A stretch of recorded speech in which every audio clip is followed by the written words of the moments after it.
Are you ready to take your business to the next level? Every day there are countless books and articles that are published offering the key on how to make your business a success. It's easy to feel overwhelmed trying to keep up and run your business. That's why Deb Creer created the Business Power Hour. Keep up on the latest trends, best practices, and techniques for how to make your business a success. Let the Business Power Hour do the heavy work for you. Good morning, good morning. I am Deb Creer, and I am passionate about giving professionals the tools that they need to make themselves and their businesses as successful as possible. And as I was chatting with my guest before the program started today, we can't be successful in our business until our hearts and our heads are in the right place. And that's really what we're going to be talking about today, because we can do whatever we want with our business. But if we aren't in the right place, it's not going to matter. So please join me in welcoming Kristin Asadourian to our program today. Welcome, Kristin. Thank you so much, Deb. It's an honor to be here, and I look forward to speaking with you and your guests about getting their hearts in their heads in their businesses, because it is so important. It is. It is. So let me tell people just a little bit about you, and then we'll jump right into this. So Kristin Asadourian is an executive leadership coach who focuses her practice on helping leaders build an awareness of self that allows them to live and work based on their values. She has coached political and business leaders for over 15 years, and through her work has witnessed the importance of uncovering the authentic self.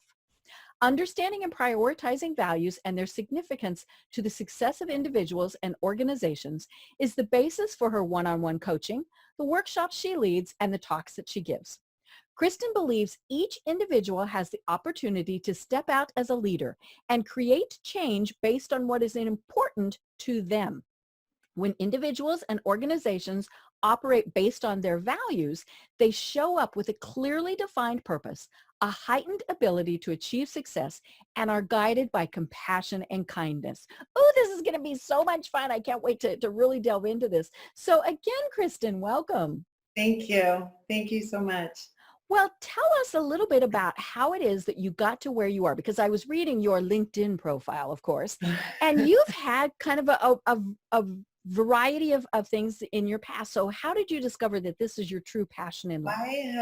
You're right, I've been blessed to have a diverse professional background, which really speaks to who I am as an individual, because I do have so many interests.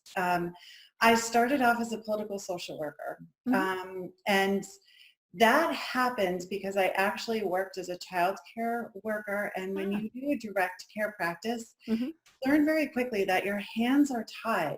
So what that means is I could only do my job as well as the policy and the organization, the structure allows me to do. So I said, you know what, I want to go where there's a bigger impact. A little too limited.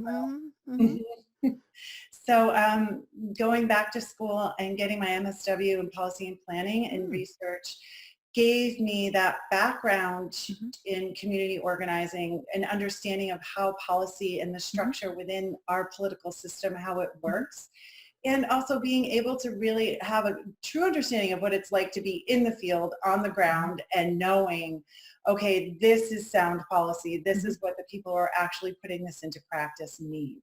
So that's how all of that kind of started. And then I was fortunate enough to move to Los Angeles for a little while, and I got to play in television and meet a lot of diverse individuals. And I think when you work in Los Angeles, and especially in television, and you're able to interview and meet a lot of celebrities, you very, very quickly learn that what is at the heart of all of us, it's the same, right? We all want to go out in the world and do good, create positive change, and have a positive impact. Like, nobody's out there to try and make a muck of things. Like, people really, you learn, like, we have the same worries, we have the same concerns. And when you are able to learn that at a young age, and I was in my 20s doing that work. And so I was like, you know, people just want to make a difference. People just want to do good. And it does lend a perspective, and especially being a social worker, because that's how we're all wired. We're all wired, and you know,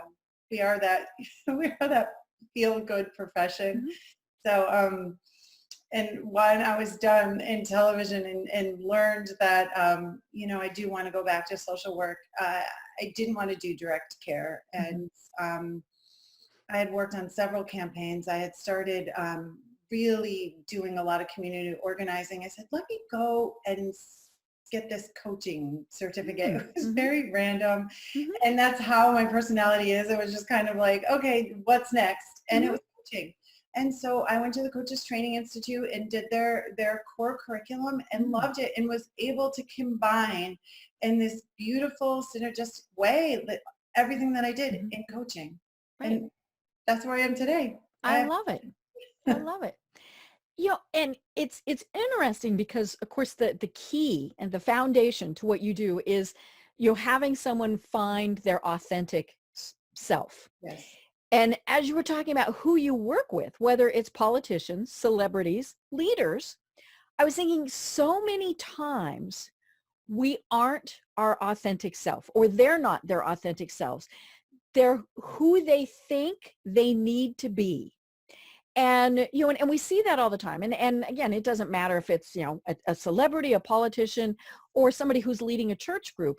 We all think that, well, we're expected to be a certain way, and some people are that way, so that works out perfect. But for most of us, we're not. So really talk about how it is that you work with people to get them to see that authentic is really what they need to be doing, and not putting on this kind of facade. I think the first step is getting people to realize how much they're listening to the outside noise, Mm-hmm. because we're bombarded with it now, and with social media and with the advances that we have in technology, and we do use it for good, but it does provide a noise that Mm-hmm. distracts us from ourselves. Right. And growing up, we're easily influenced by Mm-hmm. parents, teachers, coaches, and that's noise, because Mm-hmm. that takes us outside of ourselves. Right. So when we realize what we're really good at and Mm-hmm. what we really value, so I always start with, what do you value? Mm-hmm. What's important to you? And people can always tell you that. And people can always see when they're not in alignment, Mm-hmm. right? Each of us has this light inside of us. We have our gifts. Mm-hmm. And when we are able to tap into those and block everything out, the most beautiful things happen. When you go to work, you don't feel like you're working, right? You're like, Right. this is what I'm meant to be Mm-hmm. doing. This isn't like a 9 to 5 grind, Mm-hmm. right? And it's not, there's a lot of people who go out and say, like, go find what you're passionate about. Mm-hmm. But it's not even really about that, Deb. Honestly, what it's about is finding out what's important to you, because Mm-hmm. sometimes we don't have that luxury of being able to live our passion yet, right? It's a Mm-hmm. process and it's a journey. But if you always live by your values, and that means, like, you value putting food on the table for your kids, right? Mm-hmm. You value being able to spend time with family and friends. You value being able to take care of yourself, making time for self-care. When you start your day with those basic things and you have yourself covered in that way, the fact that you're doing a job that might not necessarily speak to your passion in that moment, you know that you're living your values, Mm-hmm. right? And we all lead up to that. And sometimes, for some of us, that journey takes a little bit longer than Right. others. Some people, it's almost like instant, where they're just like, this is what I'm meant to be doing. I'm 100% certain. And then there are those people who, they think like they're supposed to go to college knowing what their major is, and they're supposed to Right.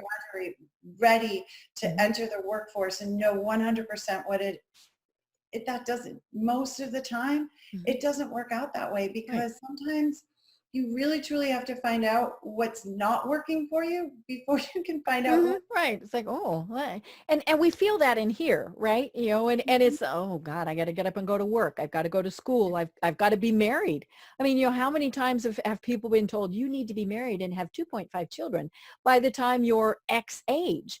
All of these various things. And it's that noise that starts when we're very young. We're itsy bitsy little things when, people start, and then of course those voices carry on, and then we have those conversations in our head, well, we're expected to do this. And so I love that you work with people on their values, because that is what is our central core.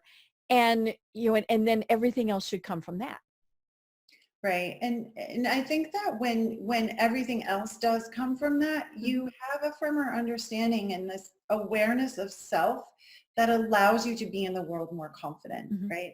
And as a leader, especially, and I work under the premise that we're all leaders, right? There's none of us that, all of a sudden was touched in a different way than another. We're all touched in the same way. We all have this magnificent light within us. And it's how along our journey we get to choose to use that. And sometimes people do have different opportunities than others, but it doesn't make anyone more of a leader than anybody else. Right. What really makes people stand out is that confidence, right? That awareness of self and that knowing that, wow, this is really what I'm meant to be doing, and I'm going to go out in the world and do this. Right. And it's not anything new. I've always seen, I'm older than you. I think confidence, especially for women, but and I say that, but as I was saying that, I was starting to think, but men obviously have, and for them it's even worse in a lot of cases, because they're, the voices really have been telling them what they need to be doing. And it's hard to get that confidence and keep that. And we see people every day that, it doesn't matter what it is that they're doing. They just don't have that self-confidence. They've got low self-esteem, all of these various things. And so how, and especially in your background of social work, I mean, that's kind of a given in many cases. So how do you work with people on that? That's a process, and it depends on the individual, but it's starting with really having a true understanding of the person's background, right? Okay. So those voices, where do those voices come from? Are they trauma-based, right? Did something happen earlier on in their life, or something happen as an adult? But we do have trauma shapes, and those voices come from those shapes, right? And those voices at times are extremely loud, and that, like, who do you think you are? And it's a matter of just learning how to silence that again, and then getting back into who you are. And I always recommend some sort of mindfulness practice. And I personally love to meditate. I know not everybody does, but if you're able to create a practice for yourself where it's time for you, and that means you're taking time to go for a quiet walk or a slow jog where you're not out there beating yourself up, because I'm a runner, so there's differences. But you're out enjoying yourself in nature. You've created a gratitude practice, you're writing in a journal, whatever that looks like for you. Do that and create that practice for yourself, so you're able to have time for yourself. You're able to go back inward and have that understanding of yourself. And usually when it is a trauma, if it's something that's pretty deep and dark, and I always extremely traumatic. I always recommend getting help. And because of my social work background, I am able to walk a lot of clients through their trauma, but sometimes it might take someone that specializes in that particular trauma that they're facing with. But when you have a true understanding and you're not hiding any parts of you, because we tend to shove stuff down, or like, not today, not today. Right. Oh, no. That's painful. But as soon as you open yourself up and you open your heart and you're like, I'm ready to really see all of me, and I'm ready for the world to see all of me. Those people walk outside their front door in the morning very different than those that they dance out of their front door, kind of metaphorically. Sometimes they really do dance. Right. So, and those are the people that we're drawn to, right? Energetically, because you're like, ooh, I want some of that. What's going on over there? Right. So it's something that we all have in us. It's something we can learn. It's something that, your brain can be rewired. So it's not a matter of like, this is how I am and this is how I'm always. That is not true.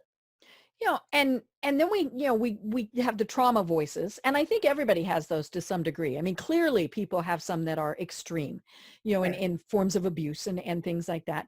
But you also have the teacher, the parent who's, well, what'd you do that for? That was stupid. I mean, and then we have the well-meaning voices. The people who were telling us things that were really for our own good. And those voices get stuck in our head too. And they're the ones that keep telling us, well, silly, what were you doing that for? Don't you know you're supposed to be doing this because it's what's best for you? Right. Hey, Right. it's funny, as you were talking about that, I did something last week. Oh, one of the things just fell off. Heavens. I did a vision board, and I'd never done one before. And it's probably not even going to show up totally here in the thing. But as you were talking, I have this part of it, and I'm going to have to reglue it. Oh, no. One of the things on here, it says, rewire your anxious brain. And I Hmm. picked that specifically, and then the highly haphazard woman, everybody really liked that one. But I'm one of those people that my brain is always going, boogada, boogada, boogada, boogada, boogada, and maybe not even negative or positive. I mean, it's just always on. So, how do I calm that? And like you said, some people just can't meditate, don't meditate. But yeah, mine really is that brain that is going all the time. Which I can relate to that brain. I have that Mm, brain. So it's been a practice for me, and meditation has been huge for me. mhm. Kundalini yoga. So Okay. Kundalini yoga incorporates Mhm. chanting, and really the vibration and being able to feel that in your body is so amazing. I always, always, always stress, do what resonates with you. Right. Yeah. Don't wait. Again, not what you're supposed to do. Right. Mhm. So I mean, there's a whole, there's a bunch of things that can be done to Mhm. create mindfulness practices. And I think the most effective one for rewiring your brain is a gratitude practice. And Mm. what I do Mhm. every morning and every night, I write down three Mhm. things that I'm grateful for. Mhm. And in those moments when you feel stressed out and you feel anxious, you're able to so easily draw on what's good. Mhm. You're able to draw on, like, wow, like that 1 minute of stress Mhm. is nothing compared to this abundance of beautiful things I Right. have in my life. Mhm. And that's how our human brains are wired to go Mhm. to the, uh-oh, look at that danger. Right. The fight or flight type of thing. Right. Mhm. Mhm. And I always use, because I'm a neat freak, I always use this example, and it cracks me up because we can walk into our homes, right? And they could Mhm. be immaculate. And then there's like that one glass Uh-huh. left on the counter, right? Mhm. You're like, One only glass. mhm. And we're like, oh no, there's a glass Mhm. that wasn't put away, right? Mhm. But that is exactly how you said, like, we're wired for survival. Mhm. Our brains pick up on that. It's our fight or flight. Mhm.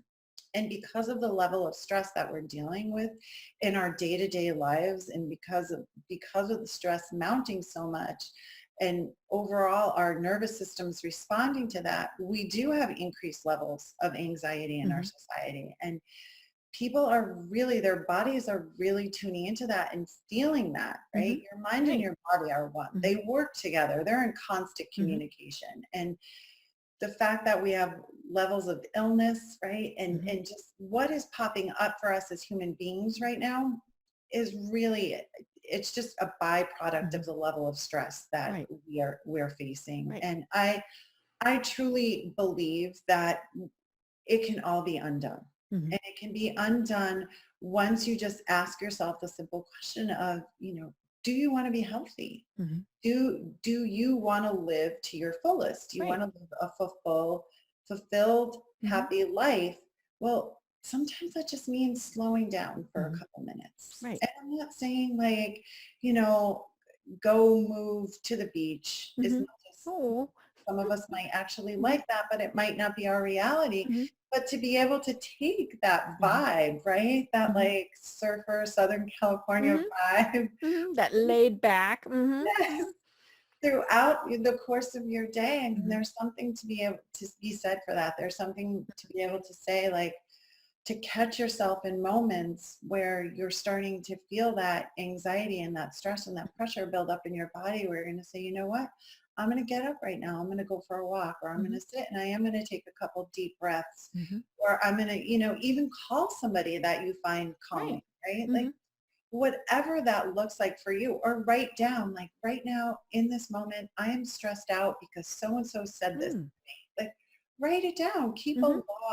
So you have this awareness, because the more information you can get about yourself, the better, the more confident you're going to end up being in the long run.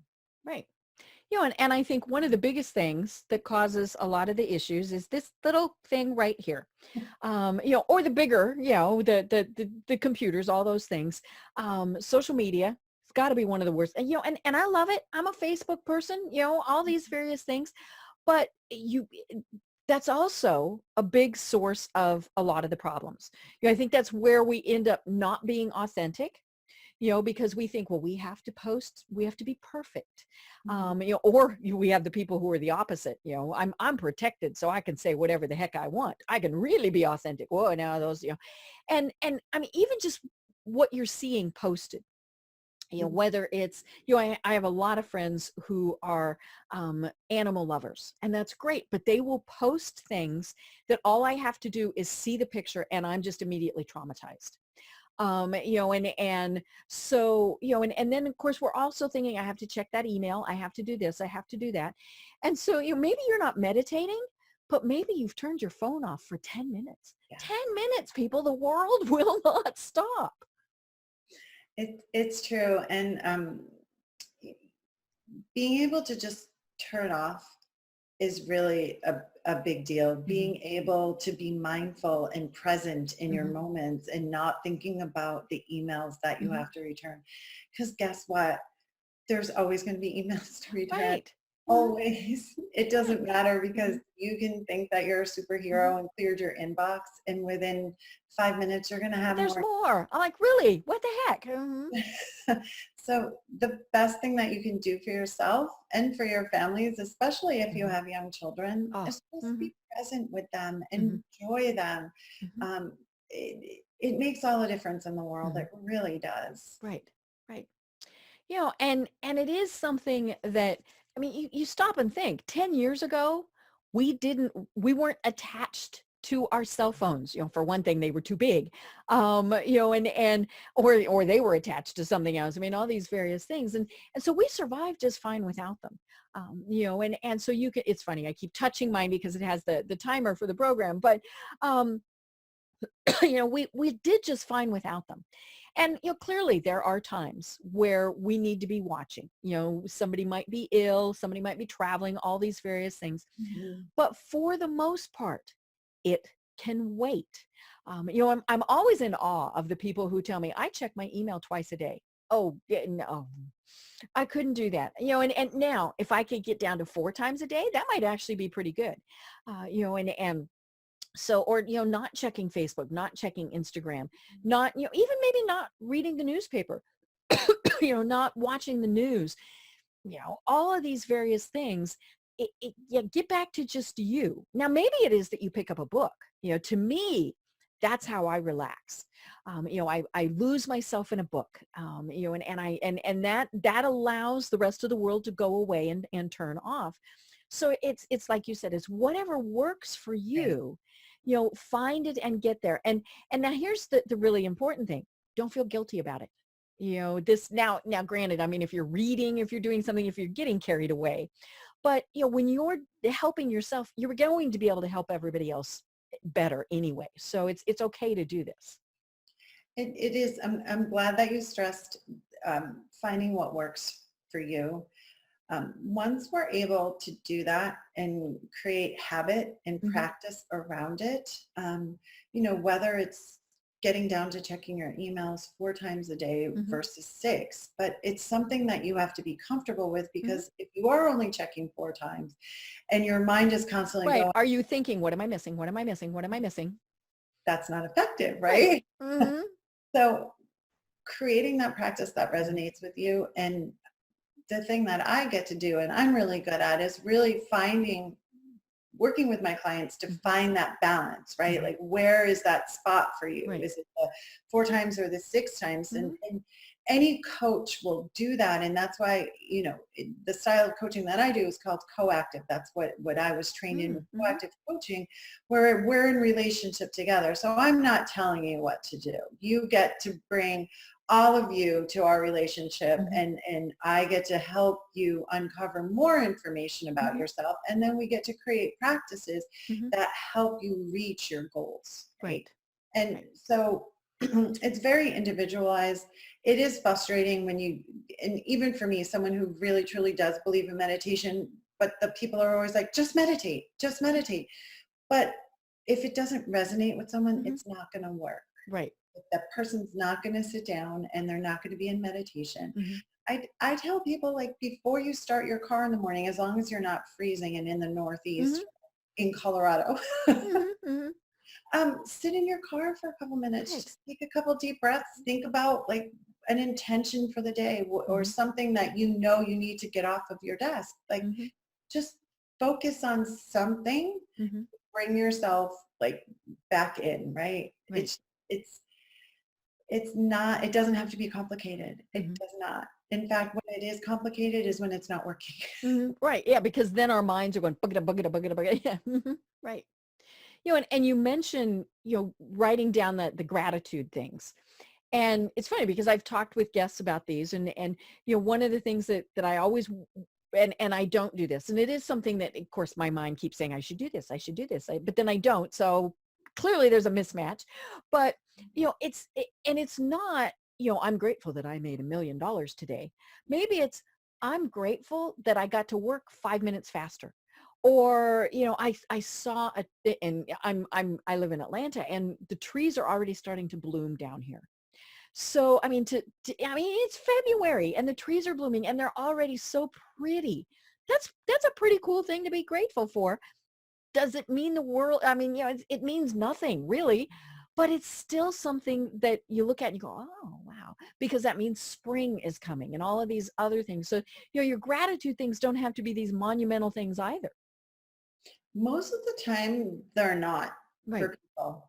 Honestly, it's like, I'm really grateful I got to have breakfast with a friend, right? Or I got to take my dog for a little bit longer walk today, or I actually woke up and made it to a 6 a.m. workout class. And, but it's those things that make us better, right? And the grand scheme of things, and I think Steve Jobs put this in the best perspective, right? It's like your health, your well-being is so much more important than your bank account, right? Because and he has so many quotes, like after he fell ill and just, all the money in the world couldn't make him better.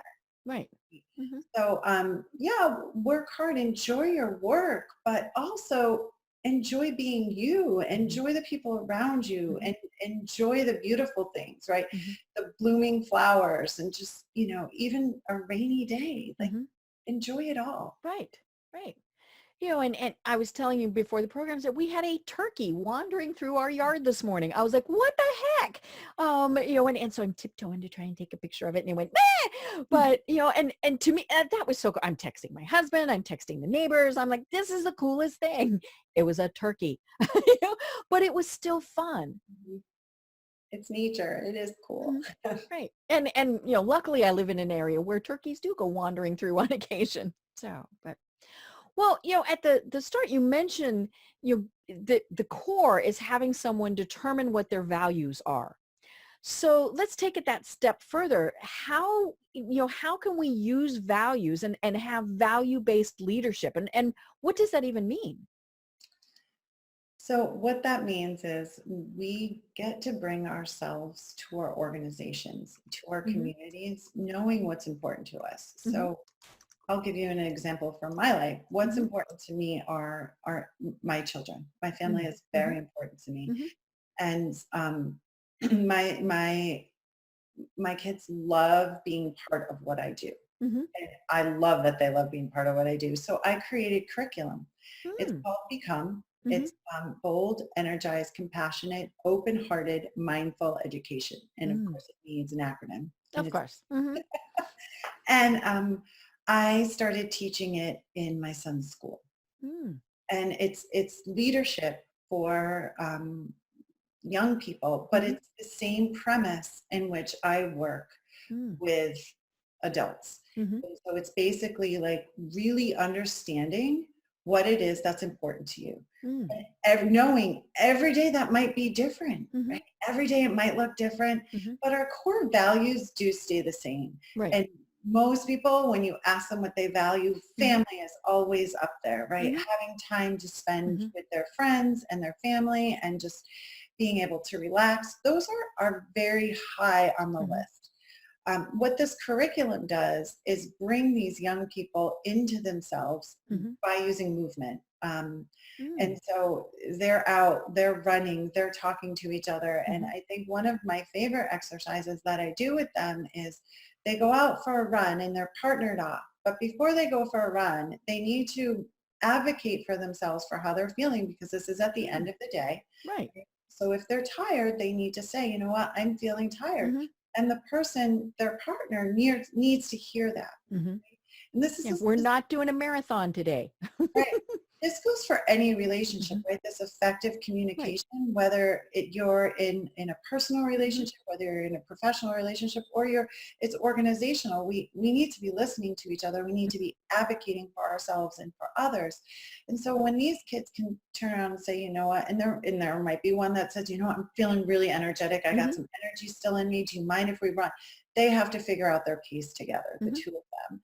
And they go out and they run and they ask each other, you know, what's important to you? Mm. What do you want more of in your life? Mhm. And they get to move and be in their Mhm. bodies and have these really profound conversations because Mhm. these aren't conversations that they're having. These aren't conversations that we have as adults. No. And you don't even think that kids should and be doing things like this. And they love it. I started doing it last year. I Mhm. had two sections of I did it two sessions. This year I have three. They're all filled up. There's like 16 to 20 kids in each Mhm. one, and it's just it's unbelievable. Mhm. That was playing on something that I really value. I really value in everybody knowing their own value. This is a Mhm. huge thing for me, especially for young people Right. because they do have so much noise. And Mhm. nowadays with social media, with their constant, it seems like too that Mhm. bullying has become an acceptable part Mm. of growing up. Mhm. It's almost like, oh, you were bullied. Oh, it's okay. It's just part of growing up. How Right. do you get Yeah. through Get over it. Toughen up. right?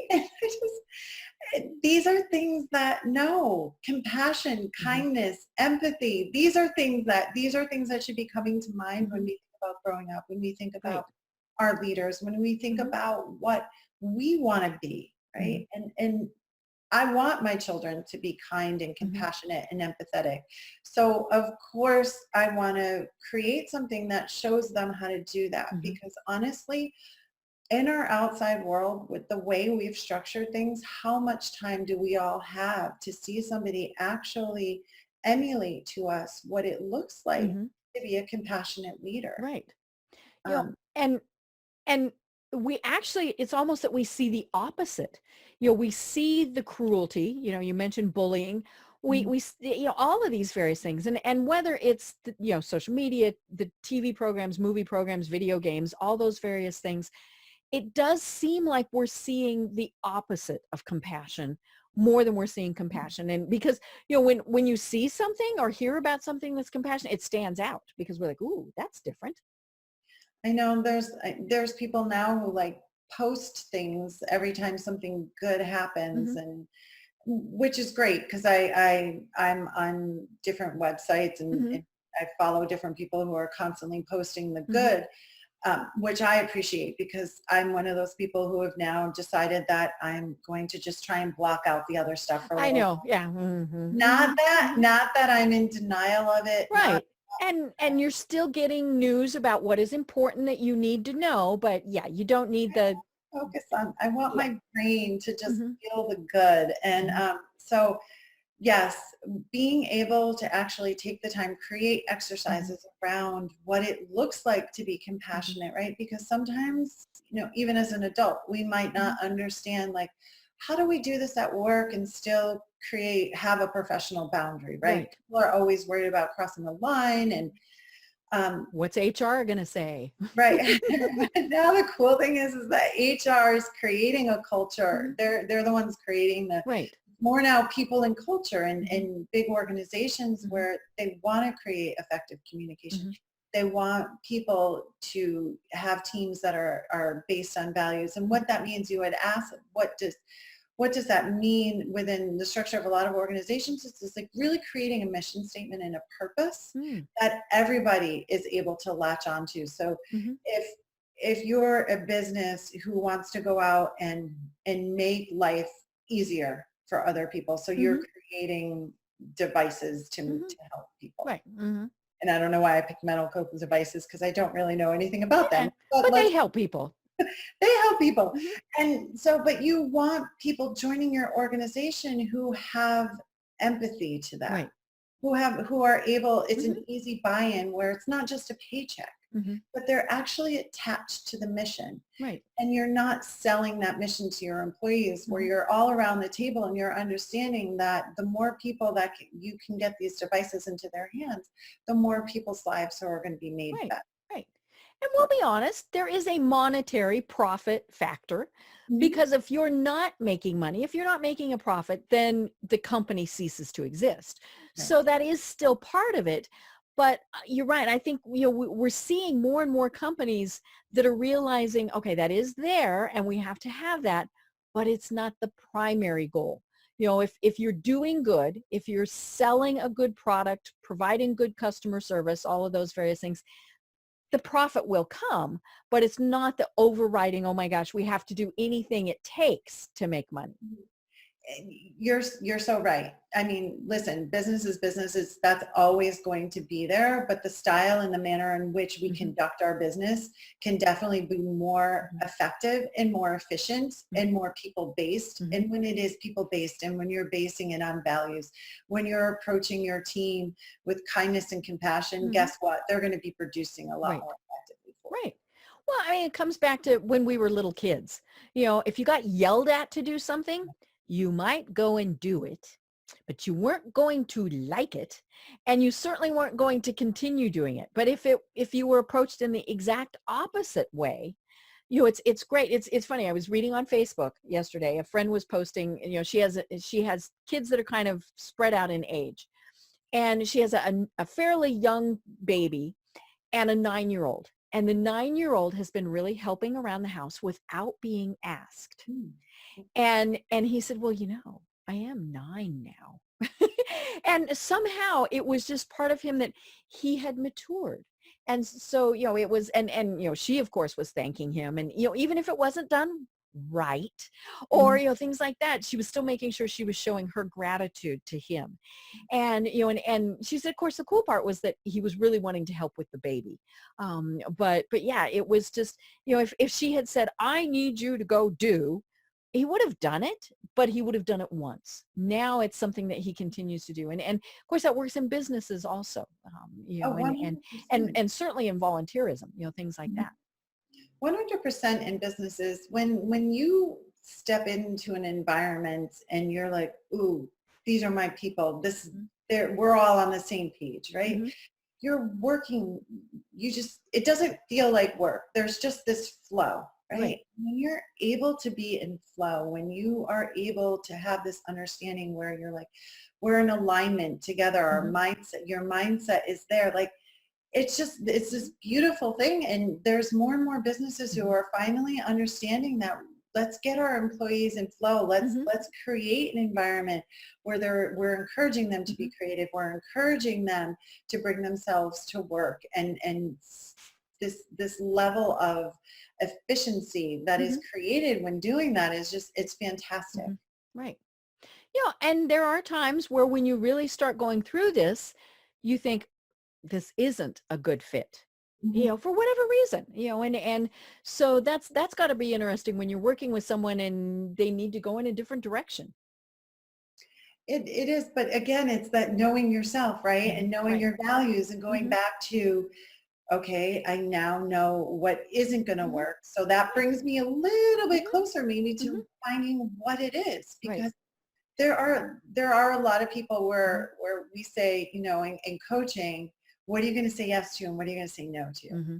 And that no to list is so long. Mm-hmm. And sometimes you need to create that super long no list Mm-hmm. before you can figure out what you're going to say yes to. And Right. that's all good. Mm-hmm. Right. And as you were saying, the nice thing is companies and cultures are changing. We can figure out different ways to do things. I've talked with people on this program before where there are people who need a structured work environment. That's just the way they're wired. I worked with somebody like that one time, and I was at an agency, and this was one of those things, an agency where you didn't know what you were doing 15 minutes from now, and I thought that was the greatest thing in the world. To me, I love that. You didn't do to-do lists because, why bother?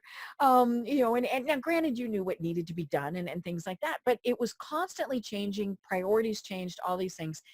And one of the people that I worked with, that was the exact opposite of what she needed. She needed to know at 8:12, she was going to be doing X.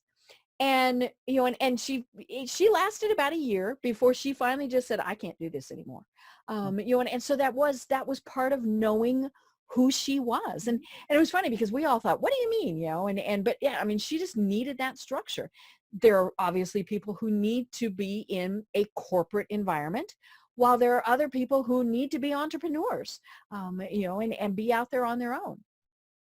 That's the beautiful thing, right? Like we all get to figure out like Mm-hmm. where we fit best, Mm-hmm. and where our talents, where our expertise, where everything lies, and hopefully like along this journey, right? Like we talked about, like from the beginning, like slowly gathering information Mm-hmm. about yourself, because some people it does take a little bit longer to figure it out than others. But once you do have that information for yourself, to put yourself someplace where you're going to thrive, right? And she knew she wasn't thriving in that type Right. of environment. So yes. Right. So now, what about the people who are just absolutely terrified to even go through this process? Who are thinking, I have been doing X for so long. I don't know what to do. Or, maybe it's the people who have been, maybe they're the primary breadwinner, and, they're the ones, I have to go to work. I have to do this. Yeah. What was the old commercial? I have to make the donuts. I have to do these. So I can't do anything else. People depend on me, or they, more importantly, they're like, I don't want to know that this isn't good for me. How do you get people past that fear? I think the more you are able to understand who you are, Mm-hmm. and build that awareness, and again, it just keeps coming back to what's important to you. And the more you value living fulfilled, Mm-hmm. and yes, it's a process, because like I said in the beginning, we always say like, go out and live your passion. Mm-hmm. To me as a coach, I cringe because it's irresponsible sometimes, right? Mm-hmm. And sometimes it's like dangling a carrot in front of somebody Right. who's just not there yet, Mm-hmm. who does need the paycheck, Mm-hmm. who does need, that steady income, because maybe their passion Mm-hmm. is to go out and play music, but they're not able to get gigs Right.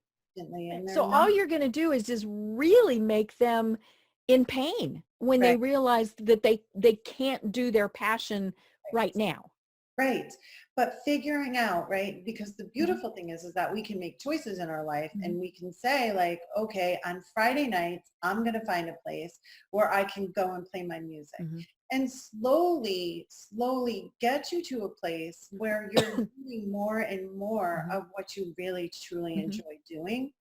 And I think that when you are able to incorporate things into your life slowly, and again, what you're comfortable with and what works with you within the structure of your Mm-hmm. life, it doesn't feel so fearful. Mm-hmm. It's a matter of like, okay, I got this. Mm-hmm.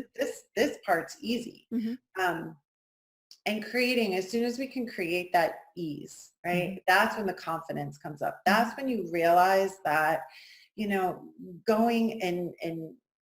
going and sitting in this cubicle 9 to 5, that's great because it's getting me my paycheck, but there's so much more to me.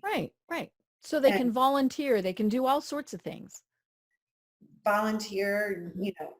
hobbies, Mm-hmm. they start to, I know someone who wants to act, right? You Mm-hmm. want to act, and Mm-hmm. to be able to consistently say that I'm going to be in a TV show or a Mm-hmm. film on a regular basis might not necessarily be realistic for where Right. they are, where they live. Mm-hmm. Like, you look at everything, right? Mm-hmm. And then you create something that works for you. Mm-hmm. It doesn't, Right. there's not, human beings aren't a one size fits all. Mm-hmm. And even though, right, we addressed this too in the beginning, there's those, we should be doing this, we shouldn't be doing that. Like, there's this, people create this laundry list for us of what our lives should look like. Mm-hmm. And it's just not true. Like, Mm-hmm. we get to make those choices, and we get to create a life for ourselves where Mm-hmm. we're going to be thriving. And sometimes that takes a little while of sorting through what's going to work, and what's important, and how you Mm-hmm. put all the pieces together.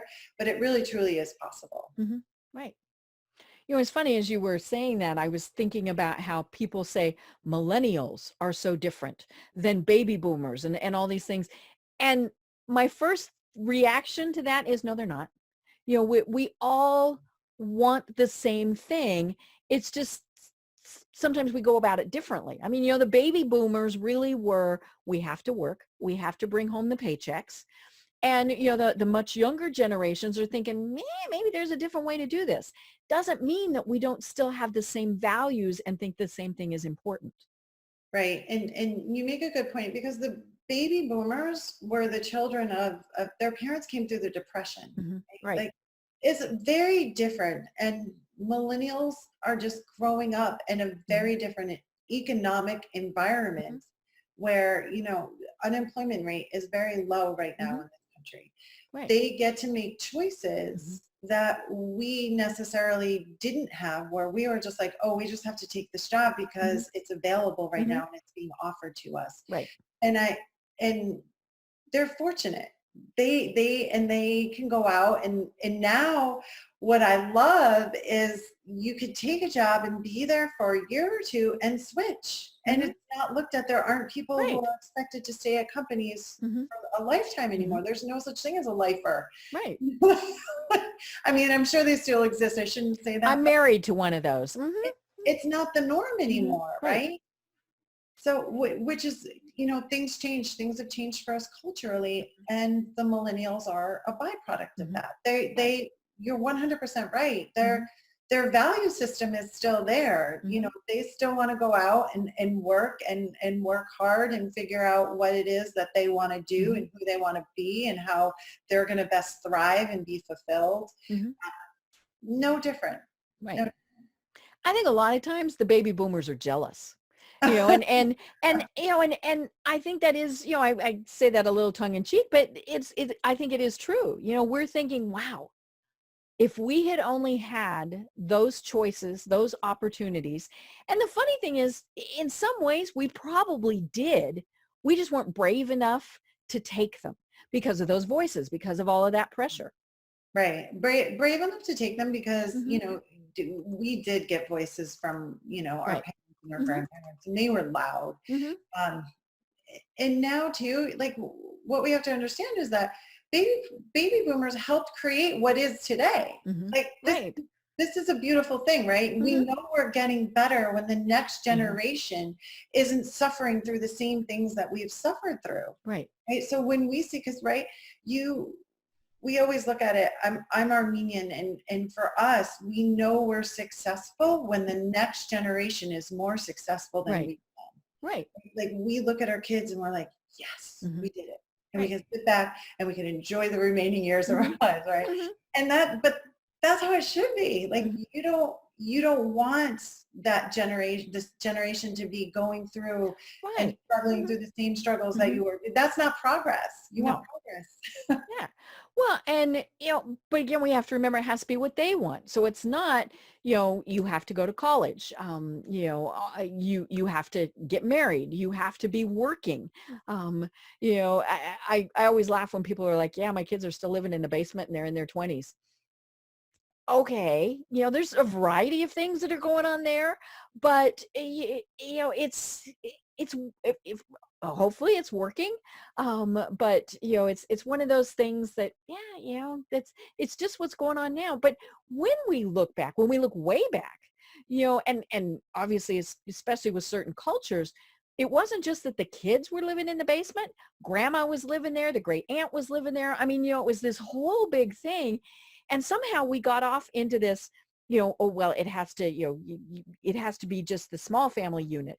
And, so in many ways, I think it's better that we're getting back to having all of the multi-generational, the multicultural, all of those things, we're tying all of that back together.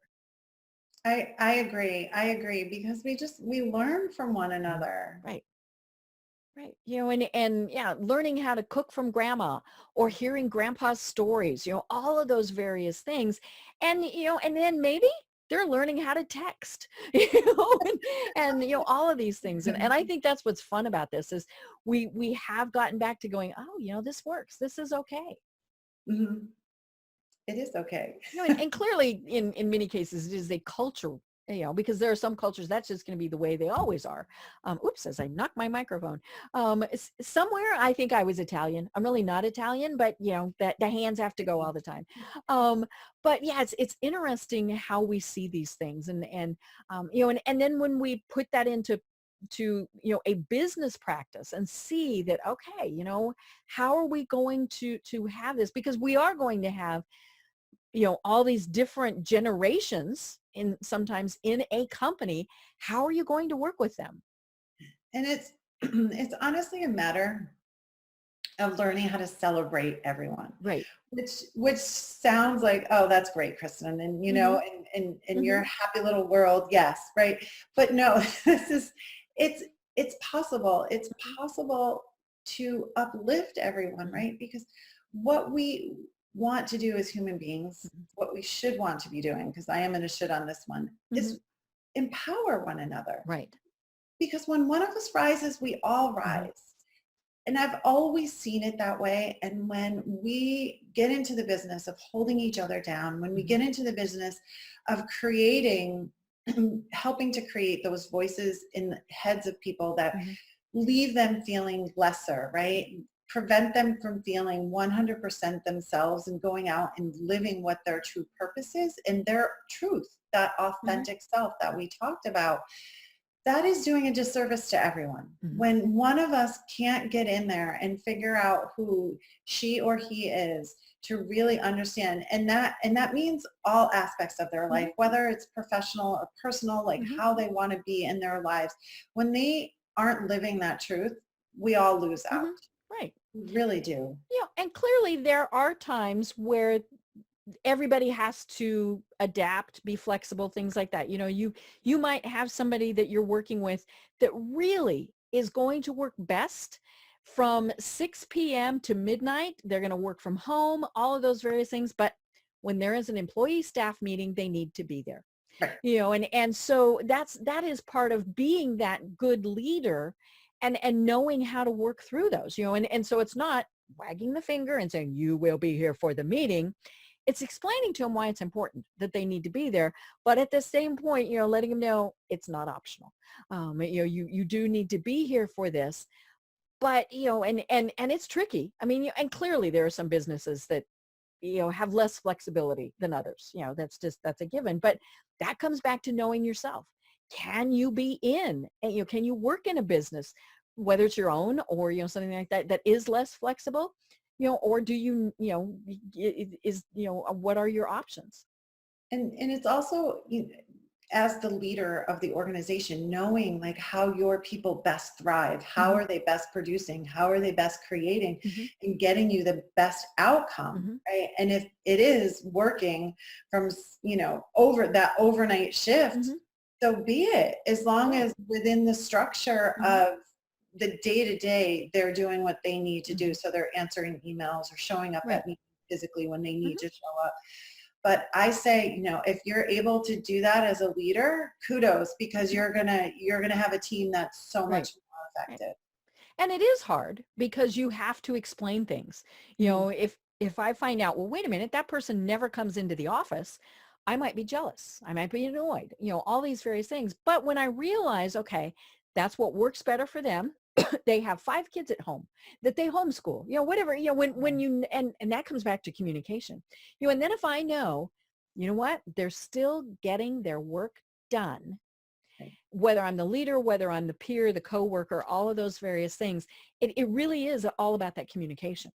Communication and that compassion, right? That Right. like, oh wow, like they're able to raise 5 kids, Right. homeschool them, and And still do this. yeah, and right, and then like your heart opens, right, and you're like, wow, this person just became like a superhero. Right. Uh, and I think that's what it is. Mhm. It's being able to communicate with an open Mhm. heart and be vulnerable, Mhm. because that person has to come out and say like, listen, this Mhm. is what I have going on, or Right.